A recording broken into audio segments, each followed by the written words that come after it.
In this video, I will tell you how I use Redbubble tags copy and paste tool to easily use the tags. So let's start the video.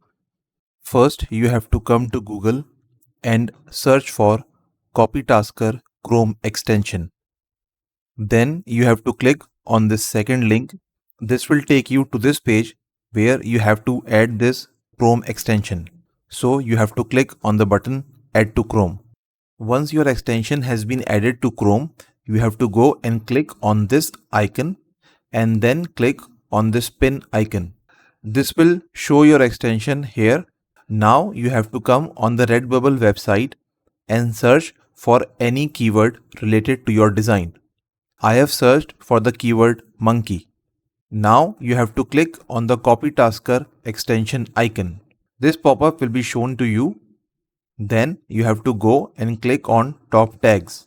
This will give you all the top tags present on this listing page. This will also copy the tags for you automatically.